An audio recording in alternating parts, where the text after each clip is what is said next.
Hi, so the second example I showed at Vim Show Live was really just a case study of artic, which is the Annam Regional Transport Intermodal Centre, designed in collaboration with HOK, Los Angeles and Parsons Brinckerhoff. I was asked to look at how we could potentially build the form in Revit. It was myself, Zach Crones and Steve Stafford. Anyway, so I'm not quite sure if this was the example or the solution we came up with in the end, but I thought I'd just kind of step you through how you could kind of build this form in Vasari or Revit for that matter. It's not the only way. There's lots of different ways. Maybe this is not the most efficient way of doing it, but what it tries to do is introduce the idea of quadratic curves. Talk about how I would rig something up.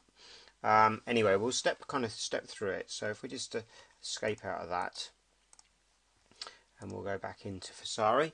So what we'll do is start off with a new family, and we'll do a new mass family. Okay, so the first thing to do is I'm going to step through and build a rig, even before we get anywhere near creating the surface form.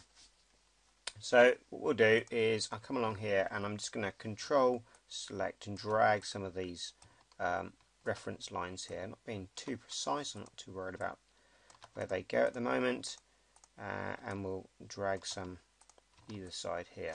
So this has started to create the shape that I really want to be able to control the form from. If we select that level 1, and that sets the current work plane, and all I'm going to do is start to dimension it. So using the align dimension, and click away, and we'll equalize that, and we'll equalize that one. We'll put an overall dimension there, and an overall dimension that controls the inner reference planes, and we'll do the same here. We'll equalize these, and we'll have an overall dimension. So what this means that everything's equalized. As I move this reference plane here, you'll see that the other reference plane moves on the corresponding side. Having done that, let's select this reference, and we'll call this width 1. I'll make that instance. And you don't have to make it an instance, you could make it a type parameter. It doesn't really make any difference for this exercise. W2, and then we'll do L1. I'm sure you could come up with a smarter way of naming the parameters than I am doing here. So what we do, we go to our properties, family types, and you'll now find that the wired parameters that I've connected up here are there. So let's just test this by flexing it. That moves to 20 millimeters. That's not very good. 20 meters would be better. And apply that. That's better. And we'll make that 33 meters. Okay, and you can see the outer one and inner one change. And then we can increase or decrease the length. Okay, so that's good stuff. Okay, so the bones of the reference planes are there. What we'll do is select that work plane again, and now this is the trick. We'll go to reference, I'll go to reference line, and all I'm going to do is snap from, let's do the outer ones here, from here to here. Notice how the intersection's connecting up, and we'll intersect from there to there, and then from that reference plane from there to there. Now, having done that, I don't even have to lock them. We can just flex it manually. Let's drag this one here. You see this reference line is increasing in length. And if we do this one, it should, these two outer ones here should actually get slightly smaller. So that's good stuff. They're doing that. It's good. Right, what we're going to do now is going to go to a slightly different technique. We're going to go to a point element, and we're going to select that point element, and we're going to snap it onto the line there, and you'll see it's now hosted onto the line. We'll do it there and there. Okay, so what I prefer to do is I like to select all those points, hosted points now, and I like to show reference so I can always see them. And then the trick now, we want to position this this point so it's in the center, always in the center of that line. And we can do that here with the dimension functionality, and there's various different parameters. Well, all I'm going to do is going to leave it normalized on the curve parameter, and we'll just change that to 0.5, and that should position, you'll get a warning message, but it should position all the points in the center of that line.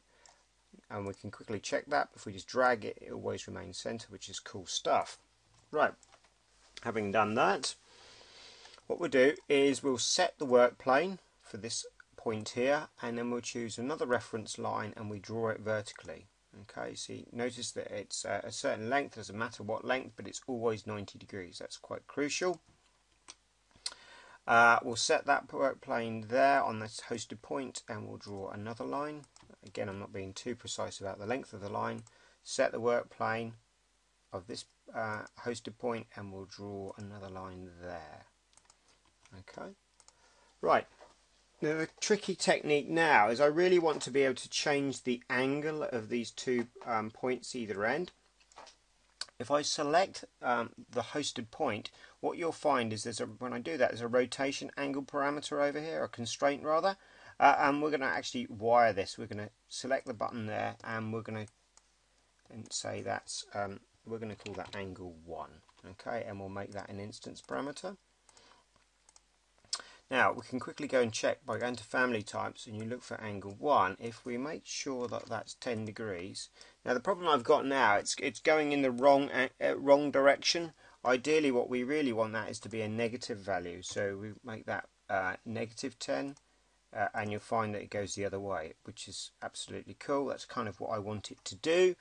And then what we have to do is we select this parameter here, and we go to the constraints.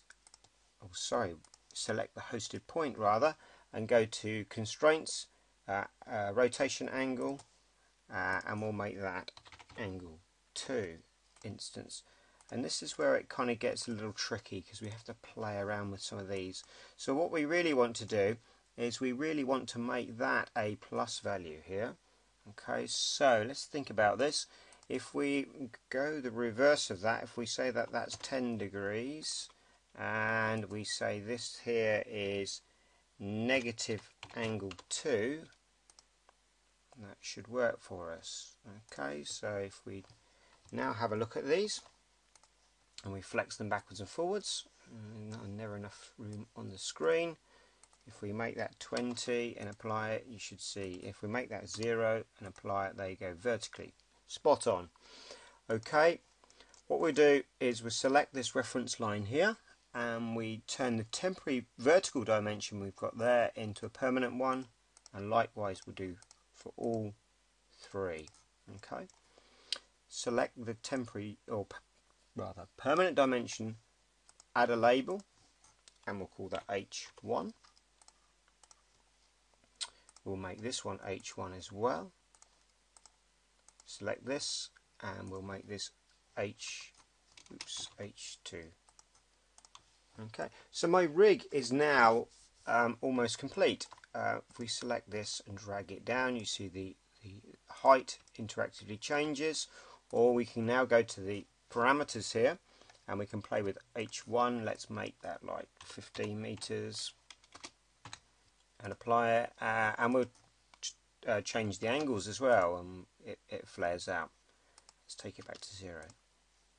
Okay, so my rig is done. What we need to do now is create an adaptive component which is going to snap to this rig before I create my surface. So we'll go to the applications menu, new, family, and we'll choose adaptive component. Crudely we'll just come along here, set the work plane, and just place 3 points.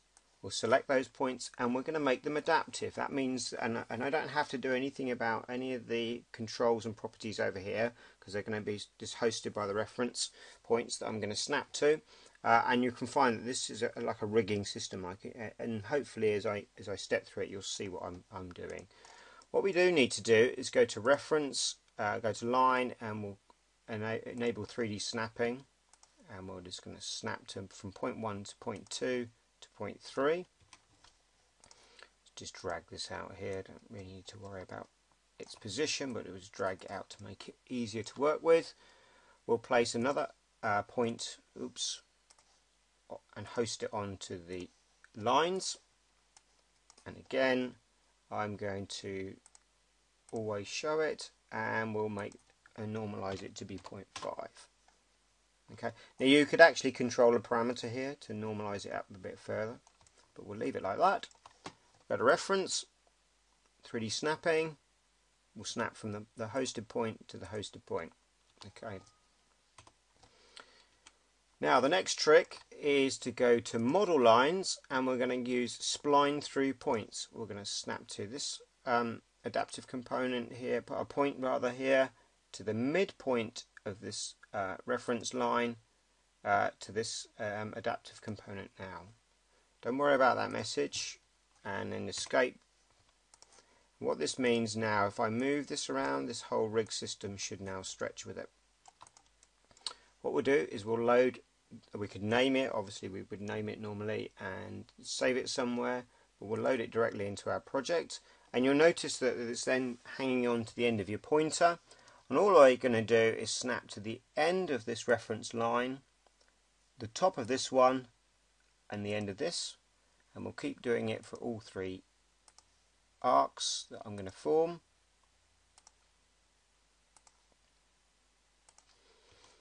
And you'll now notice that if I interactively edit this, these arcs will flex and change, and if we just double check the angles are working, and you'll see the arcs will actually blend out. What we'll do now is we'll come along with our pointer and we tab select. It's really important to do this. Tab to select the reference arc, or it's actually a spline, but it needs to be the the reference. It's the model arc that I need to pick up there. So tab select again here and again there, and then we choose create form. So now our form is generated. We can start to play around with it interactively. So let's make that 10 degrees, and it starts to flare out. Let's change the peak height in the middle there to 35 meters, and you can play to your heart's content and start flexing this fella around. So what we're then going to do is we're going to divide the surface, and then we're going to quickly panelize it. So with my pointer rolled over the form, it's important again to tab select until you get the word surface. You'll see that it's now got surface. Let's select that, and we can divide the surface. And crudely, I'm just going to change it maybe like 15 by 15 and apply. And I'm going to change it from no pattern. You can put whatever pattern you want, but the one that we used was the triangular flat.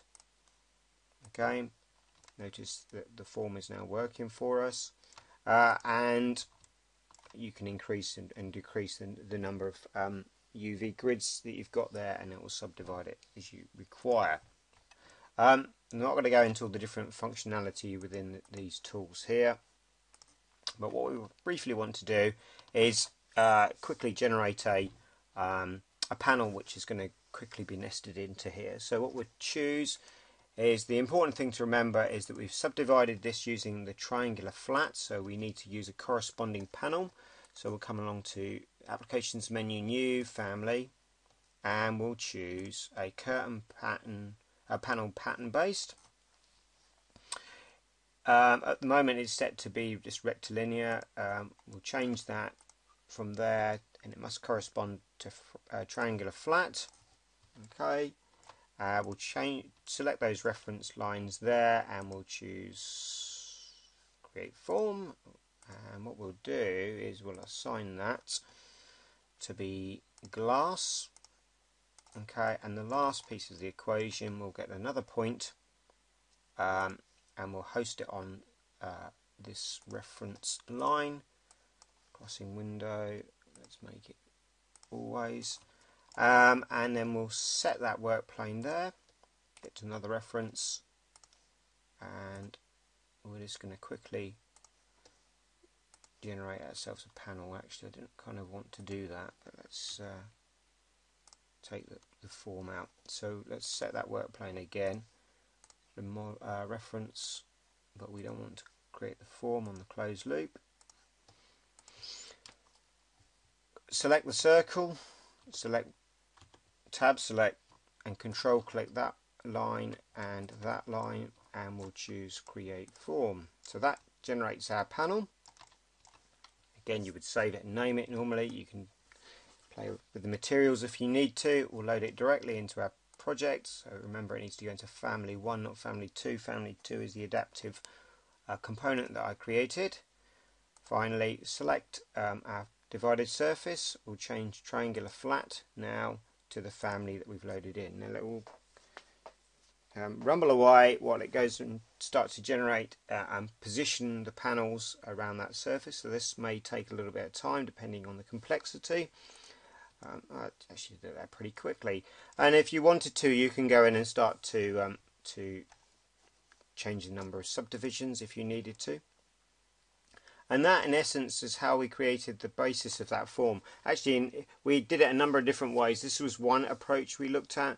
We approached it slightly different in the end, using a revolved form, because obviously we wanted to limit the number of panel types that we had.